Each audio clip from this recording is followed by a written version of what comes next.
Chaque jour, ce sont 20 millions de personnes qui passent les portes d'un aéroport avant de s'envoler. Mais comment ces villes miniatures fonctionnent-elles réellement? Pour le savoir, nous avons décidé de passer l'aéroport international de Francfort au rayon X pour découvrir comment il fonctionne de l'intérieur. Pour la toute première fois, grâce à des caméras de pointe et à la magie de l'imagerie informatique, vous verrez ce qui se passe à l'intérieur même des avions, des machines et de la tête des employés. Et si ce que nous en connaissons n'était que la pointe de l'iceberg?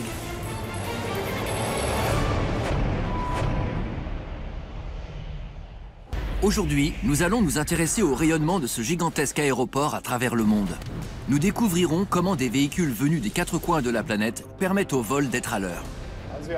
Il n'y a que très peu de gens qui ont le droit de les conduire. Comment l'aéroport sait séduire les consommateurs de toutes les nationalités. Ces bouteilles valent 34 000 € pièce. Et comment il lutte au quotidien contre le trafic de drogue international. On cherche de la cocaïne. Oui, surtout de la cocaïne. Nous rencontrerons ceux qui placent l'aéroport de Francfort à la croisée des chemins. Ceux qui en font un carrefour international.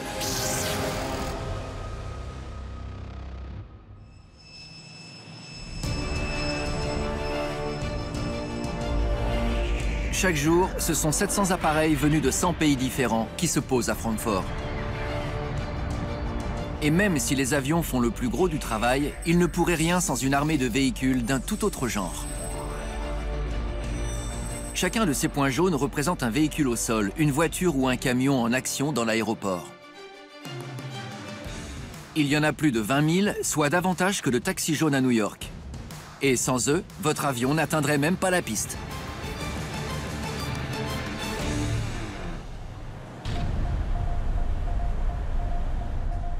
Il est 10 heures et l'un de ces indispensables véhicules entre en piste. Il s'agit d'un tracteur d'avion, ce qu'ici on appelle un schlepper. Les schleppers existent en 3 tailles différentes. L, Ça, c'est un petit schlepper. XL Ça, c'est le schlepper intermédiaire. et enfin Et ça, c'est le méga schlepper. XXXL. Il s'agit ici d'un Goldhofer AST 1X. Son prix, la bagatelle d'1,5 million d'euros. Mais cet engin imposant les vaut jusqu'au dernier centime, puisque sans lui, aucun avion ne pourrait quitter la porte d'embarquement. En effet, les avions utilisent leur moteur pour se déplacer sur les voies de circulation de l'aéroport. Mais il leur est impossible de faire de même pour s'éloigner des portes en marche arrière. Les réacteurs aspireraient en effet d'énormes quantités d'air. Et avec cet air, un peu tout sur leur passage. Des cônes de signalisation aux tuyaux de carburant, en passant peut-être même par les agents de piste. Pour éviter ça, les avions sont remorqués par des schleppers. C'est au chef d'atelier Robert Stambach de s'assurer que ces tracteurs monstres tournent toujours à la perfection. L'entretien qu'on va commencer à effectuer aujourd'hui demande en général à peu près 80 heures de travail. Je vais refaire l'allumage, changer les filtres, faire la vidange. C'est peut-être pas le boulot le plus glamour du monde, mais je l'adore. Regardez ces engins, ils sont merveilleux. Le garage automobile de Francfort est le plus grand de tous les aéroports du monde. Logé dans un bâtiment de 270 mètres de long et 80 de large, il rivalise même avec les plus vastes des hangars à avions. Grâce à la technologie laser, nous pouvons cartographier les lieux et les découper en une myriade de points dynamiques. Nous pouvons ainsi survoler les dizaines de stations de travail, les centaines d'outils, les milliers de pièces de rechange. Le garage utilise 2,5 tonnes de graisse par an, commande 700 pneus par mois et emploie 120 mécaniciens à temps plein. Pourtant, Robert et ses collègues ne touchent jamais le moindre avion. Ce que j'adore, c'est que je suis payé pour réparer des choses. C'est très gratifiant comme travail. C'est beau de voir quelque chose fonctionner à nouveau. Robert étant occupé, profitons-en pour passer les schleppers au rayon X et découvrir ce qui, dans sa conception, lui permet de déplacer des charges titanesques.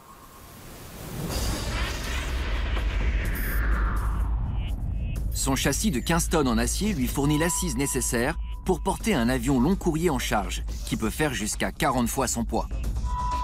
Et ce sont deux énormes moteurs de 16 litres qui, à eux deux, développent 2 fois plus de puissance qu'une Formule 1, qui lui permettent de le manœuvrer. Ces mâchoires d'acier de 60 000 kg force peuvent agripper et soulever la roue avant du plus lourd des avions de ligne. Et ce qui fait la différence, ce sont les 6 roues motrices, 4 modes de direction et un arc de braquage de 60 degrés à l'avant qui ajoute une touche de grâce à ce monstre de puissance pure.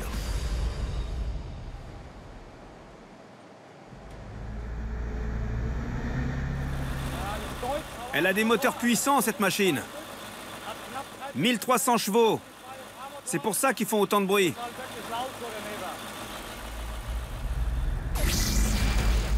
Le rugissement des moteurs, le souffle chaud de l'échappement. En somme, le rêve de tout mécano. Et une fois que Robert a terminé de bichonner le Schlepper, une poignée de petits vénards a le droit d'en prendre le volant. Parmi eux se trouve Stefan Zapp, et son travail consiste tout simplement à remorquer les plus gros avions de ligne du monde.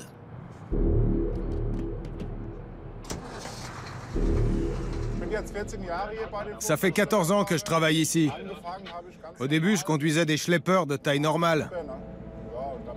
Et puis, au bout de 7 ans, j'ai été promu et je pilote maintenant les modèles les plus gros.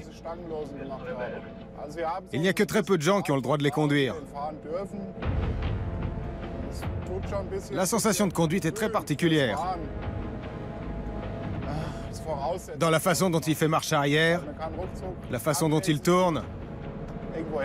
Même si je fais des embardées, je n'en perds jamais le contrôle. Stefan se dirige vers un avion en stationnement dont le décollage est prévu dans 15 minutes. Sa mission, l'éloigner de la porte d'embarquement en toute sécurité et dans les temps. Première étape, s'en approcher. Stefan utilise le mode de direction diagonale pour se mettre en position. Je me prépare à agripper la roue avant de l'avion avec les mâchoires du Schlepper. Stefan doit s'approcher à moins de 50 mm de la roue et doit donc manœuvrer avec prudence. S'il venait à la heurter et à l'endommager, il risquerait de retarder le vol de plusieurs heures. Une fois parfaitement en position, Stefan active les mâchoires du Schlepper, qui agrippent la roue avant de l'appareil. Grâce à un cric qui pourrait supporter le poids de 5 bus, le Schlepper soulève tout l'avant de l'appareil. Stefan peut maintenant l'éloigner de la porte.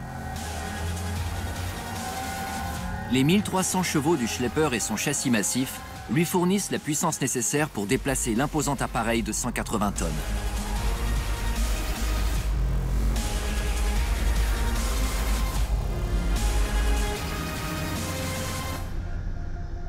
Un ordinateur de bord permet à Stefan de contrôler indépendamment les 6 roues motrices pour une direction des plus précises.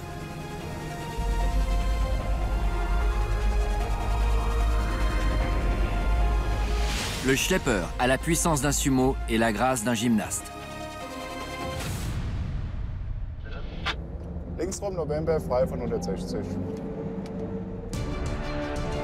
Invisible depuis la cabine de l'appareil, le Schlepper est un travailleur de l'ombre,